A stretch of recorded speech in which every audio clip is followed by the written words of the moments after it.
So this is what we're going to take a look at in the squat. Here's the first graph. Now, for those of you who don't like graphs, don't panic. All a graph is a picture, and a picture tells a story. So now what I'm going to do is tell you a little story. And that is that this graph here just simply shows a typical force and a typical velocity output when we look at the lift that goes on. And we're really fortunate because up across the top there, we got this actual stick figure person that kind of shows you where you are in the movement.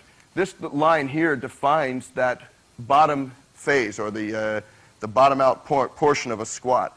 The first portion of a squat, we notice that as we descend, the bar velocity, the vertical velocity, is going to drop like a rock, right? The first thing we do is we drop down real quick, and then, of course, we use this amount of force here to recover from the dropping effort so that we can stop the bar at the bottom.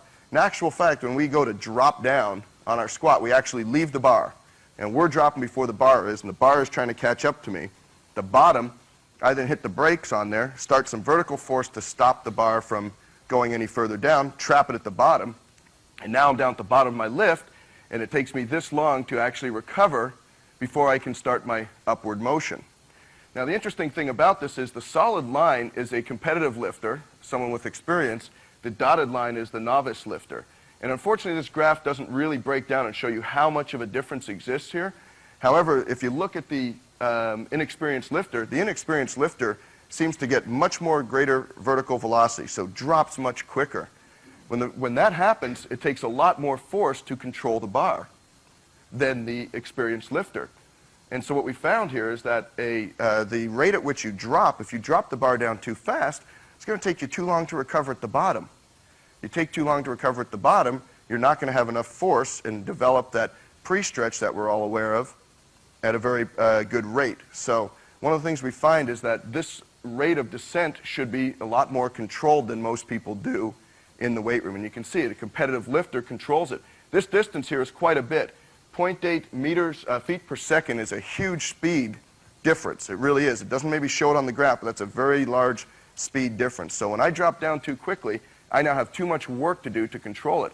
When that happens, I'm investing all of my strength now and all this elastic stretch in trying to hold the bar before I can actually give that huge force output to start it. And it was very interesting to see that the force output here was almost identical. The vertical bar velocity was almost identical between the experienced and the non-experienced lifter at the first drive, which is suggestive that all this time here was taken to try to recover.